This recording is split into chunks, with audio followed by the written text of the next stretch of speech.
జై శ్రీరామ్. శ్రీమాత్రే నమః. శ్రీ గురుభ్యో నమః.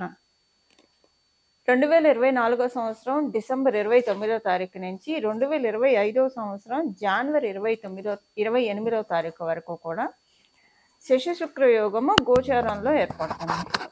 శని మహారాజు మరియు శుక్ర భగవానుడు వీళ్ళిద్దరూ కూడా కుంభరాశిలో ఈ 1 మంత్ ట్రావెల్ చేస్తారు. వీళ్ళిద్దరూ అంటే ప్రతి సంవత్సరం కూడా శుక్రాచార్యుల వారు శనీశ్వరుడు ఉన్న రాశులు ఆయన ఏ రాశుల్లో అన్నా ఉండనండి, ద్వాదశ రాశుల్లో ఒక 1 మంత్ ఆయన ఒక మాసం పాటు వాళ్ళిద్దరూ ఏ రాశిలో అయినా సరే ఉంటుంది. ప్రతి సంవత్సరం ఒక నెల ఉంటుంది. ఇప్పుడు వచ్చిన ఈ విశేషాంశం ఏంటంటే ఇది కుంభరాశిలో ఏర్పడుతుంది. కుంభరాశి ఆయన స్వస్థానగతుడై ఉన్నాడు శని మహారాజు. ఇది ఒక విశేషాంశము. అలాగే ఇప్పుడు కుంభరాశిలో నుంచి ఆయన నెక్స్ట్ ఇయర్ ఇంకా మీనరాశిలోకి వెళ్ళిపోతారు. మళ్ళీ శశి శుక్రులు వీళ్ళిద్దరూ కలుస్తూనే ఉంటారు. కానీ మళ్ళీ కుంభరాశిలోకి ఆయన రావడానికి 30 సంవత్సరాలు పడుతుంది శనైశ్వరుడు. సో ప్రతి సంవత్సరం కుంభరాశిలోకి శుక్రాచార్యుల వారు అయితే వెళ్తూ ఉంటారు. కానీ శనీశ్వరుడితో కూడి ఆయన సంచారము అంటే మళ్ళీ మనం 30 సంవత్సరాల దాకా మళ్ళీ ఇలాంటి కాంబినేషన్ మనం చూడలేం. ఇలాంటి విశిష్టాంశం మళ్ళీ మనం 30 సంవత్సరాల వరకు చూడలేం. మళ్ళీ 30 సంవత్సరాల తర్వాత శనీశ్వరుడు కుంభరాశిలోకి వచ్చినప్పుడు అప్పుడు మళ్ళీ మనం చూడగలుగుతాము. ఇది చాలా మంచి గ్రహస్థితి అని చెప్పాలి. ఏం చేతనంటే ఎప్పుడైనా సరే శనీశ్వరుడు ద్వాదశ రాశుల్లో పరిపూర్తి రాజయోగాన్ని ఇచ్చేది రెండు రాశుల వాళ్ళకి, వృషభ రాశి, తులారాశి. అలాగే ఈ వృషభ రాశి తులారాశులకి అధిపతి ఎవరంటే శుక్రాచార్యుల వారు. శుక్రాచార్యుల వారు కూడా ద్వాదశ రాశుల్లో పరిపూర్తి రాజయోగాన్ని ఇచ్చేది రెండు రాశుల వాళ్ళకి, అది మకర కుంభరాశుల వాళ్ళకి. ఈ మకర రాశికి మరియు కుంభరాశికి అధిపతి శని మహారాజు.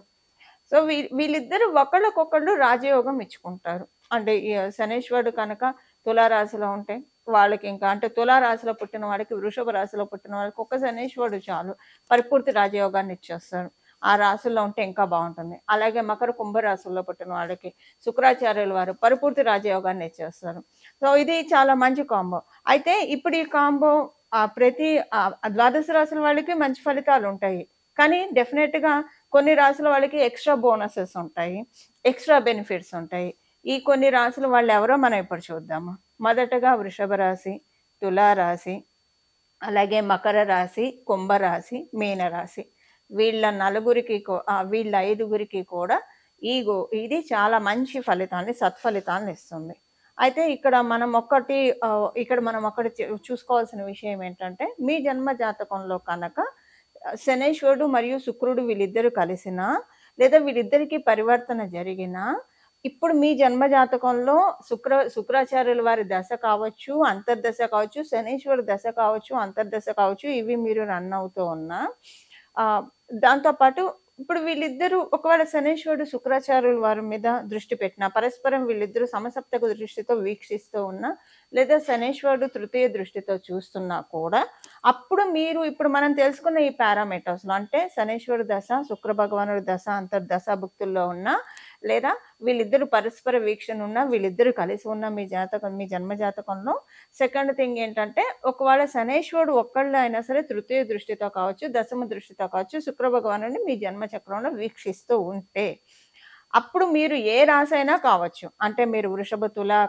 కాకపోయినా, మకర, కుంభ, మీన రాశులు కాకపోయినా మీకు కూడా ఈ యోగం వర్తిస్తుంది. అంటే చాలా మంచి యోగాన్ని వీళ్ళిద్దరు తెచ్చిపెట్టబోతున్నారు. ఇప్పుడు ద్వాదశ రాశుల వాళ్ళకి ఒక్కొక్క రాశి వాళ్ళకి ఒక్కొక్క ఇంపాక్ట్ ఉంటుంది. సో ఇప్పుడు మనం తెలుసుకునే 5 రాశుల వాళ్ళకి కొంచెం ఎక్కువ బెనిఫిట్స్ ఉంటాయి. మిగతా అన్ని రాశుల వాళ్ళకి కూడా బెనిఫిట్స్ అయితే ఖచ్చితంగా ఉంటాయి. కాకపోతే ఈ 5 రాశుల వాళ్ళకి ఎక్కువ బెనిఫిట్. ఇప్పుడు నేను చెప్పిన కేటగిరీలో ఎవరైతే వస్తారో వాళ్ళకి కూడా బెనిఫిట్స్ చక్కగా ఇస్తారు వీళ్ళిద్దరు, ఈ 2 గ్రహాలు కలిసి. ఇప్పుడు మనం ద్వాదశ రాశుల వాళ్ళకి ఏం బెనిఫిట్స్ అంటే ఏం మంచి ఫలితాలు రాబోతున్నాయి వీళ్ళిద్దరి కలయికతోటి. కుంభరాశి కాలపురుషుడు కుండలిలో నుంచి లాభరాశి. ఈ లాభరాశి ఏకాదశ స్థానం చాలా విశేషాన్ని సంతరించుకుంటుంది. ఏకాదశ స్థానంలో శని మహారాజు మరియు శుక్రాచార్యుల వారి కలయిక చాలా మంచి ఫలితాన్ని ద్వాదశ రాశుల వాళ్ళకి తెచ్చిపెట్టబోతుంది. ఇది మళ్ళీ మనకి 30 సంవత్సరాల దాకా మనం చూడలేం. వన్స్ ఈ కాంబినేషన్ బ్రేక్ అయిందంటే. ఎందుకంటే శుక్రాచార్యుల వారు మళ్ళీ తర్వాత నెక్స్ట్ జనవరి 2025 అంటే 29థ్ నుంచి ఆయన మీనరాశిలోకి వెళ్ళిపోతాడు. మళ్ళీ మనం ఇలాంటి గ్రహస్థితి చూడాలంటే 30 సంవత్సరాల వరకు వేచి ఉండాలి. సో, ఇప్పుడు ఉన్న ఈ గోచరంలో గ్రహస్థితి మనకి మంచి లబ్ధికరంగా, యోగకరంగా ఉంది. దీన్ని ఒకవేళ ఇప్పుడు మీ జన్మజాతకం బలంగా లేకపోతే దీన్ని ఒడిసి పట్టుకోవడానికి, అలాగే మీ జన్మజాతకం బలంగా ఉన్నా దీన్ని ఇంకా మనం ఇంకా స్థిరపరచుకోవడానికి, ఇంకా వృద్ధిపరచుకోవడానికి, ఇంకా బలపరుచుకోవడానికి ఎలాంటి పరిహారాలు చేయాలో కూడా మనం తెలుసుకుందాము. మిథున రాశి. మిథున రాశిలో పుట్టిన వాళ్ళకి మీకు ఇది నవమ స్థానం అవుతుంది. నవమ స్థానంలో శని మహారాజు అలాగే శుక్రాచార్యులు వారు వీళ్ళిద్దరూ కలయిక చోటు చేసుకుంటుంది. మీకు ఇది మంచిదే. ఎందుకంటే శని మహారాజు మీకు ఆల్రెడీ నవమాధిపతి అవుతూ మీకు బేసిక్గా శ్రీలక్ష్మి యోగాన్ని ఆయన సూచిస్తున్నారు. ఆల్రెడీ మీకు ఎప్పటి నుంచో ఒక 2 years నుంచి శ్రీలక్ష్మి యోగం జరుగుతూ ఉంది. అందువల్ల ఏంటంటే పనులన్నీ కూడా అంతకుముందు జరగని పనులన్నీ కూడా నెమ్మదిగా ప్రోగ్రెస్ అవ్వడం మీరు ఫైనాన్షియల్ మ్యాటర్స్లో అయితే చూస్తూ ఉన్నారు గత 2 సంవత్సరాల నుంచి. మిగతా గ్రహస్థితులు ఎలా ఉన్నా శని మహారాజు ఆయన ఇవ్వాల్సిందైతే మీకు ఆయన ఇచ్చేస్తున్నారు. ఇప్పుడు ఏంటంటే మీకు కొన్ని అనుకోని ఖర్చులు వచ్చి పడతాయి. పిల్లల పరంగా లేదా మీరు ఏదన్నా అనుకున్నారనుకోండి, అంతకుముందు సపోజ్ ఒక ఇల్లు కట్టుకున్నాం, ఒక ప్లానింగ్ అండి, ఒక ప్లానింగ్ పెట్టుకొని ఇప్పుడు డబ్బు ఖర్చు అవుతుంది, మనం అనుకున్న ఈ ప్లాన్ మనం నెరవేర్చుకోవాలి అంటే అనవసరంగా డబ్బు ఖర్చు అవుతుంది, ఇప్పుడు వద్దులే డబ్బులు ఉన్నప్పుడు చూద్దాము అని అనుకుని ఏమైనా పెండింగ్లో పెట్టుకున్నారు అనుకోండి ఎగ్జాంపుల్కి, అవన్నీ ఇప్పుడు మీకు జరుగుతాయి అన్నమాట. అవన్నీ ఇక్కడి నుంచి జరుగుతాయి. ఒక 3-4 నెలల్లో అవి మీ ప్లాన్స్ని మీరు ఎగ్జిక్యూట్ చేయగలుగుతారు. ఆ విధంగా శనీశ్వరుడు మరియు శుక్రాచార్యుల వారు మిమ్మల్ని చక్కగా దీవిస్తున్నారు.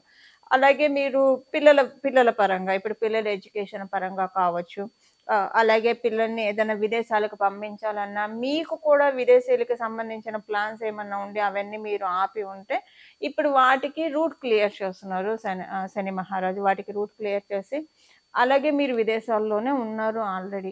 విదేశాల్లో మీరు స్థిరపడలేదు, గ్రీన్ కార్డు అప్లై చేస్తున్నారు, శాంక్షన్ అవ్వట్లేదు. ఇప్పుడు మటుకు మిమ్మల్ని విదేశాల్లో మీరు స్థిరపడాలని అనుకుంటే కనుక ఆయన స్థిరపడే విధంగా మిమ్మల్ని దీవిస్తూ ఉన్నారు శని మహారాజు మరియు శుక్రాచార్యులు వారు. వీళ్ళిద్దరూ కూడా మిమ్మల్ని అక్కడ స్థిరపడే విధంగా దీవిస్తూ ఉన్నారు.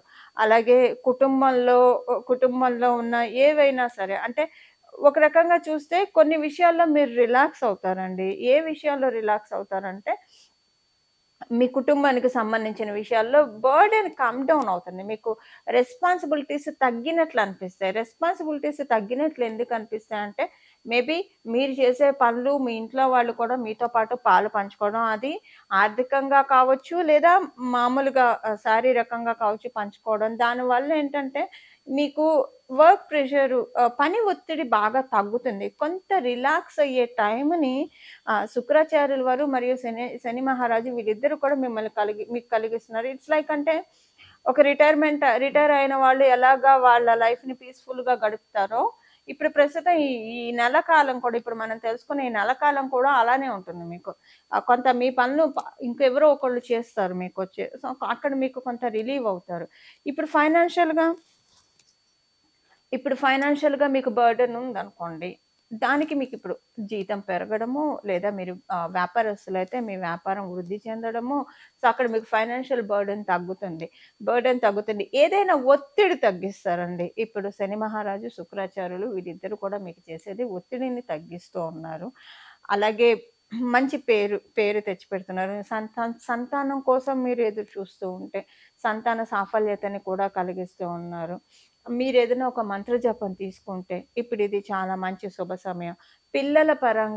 పిల్లల ప్రోగ్రెషన్ పరంగా మీరు ఏదైనా ఒక మంచి నిర్ణయం తీసుకోవడానికి, లేదా పిల్లలకి ఒక క్లియర్ విజన్ వస్తుంది, ఒక స్పష్టత వస్తుంది.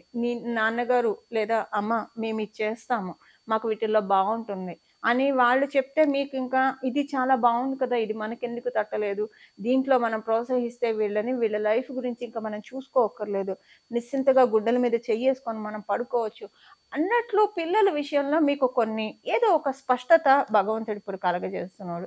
శని మహారాజు కలగజేస్తున్నారు. శుక్రాచార్యుల వారు కూడా దానికి బాసటగా సపోర్ట్గా నిలబడుతున్నారు.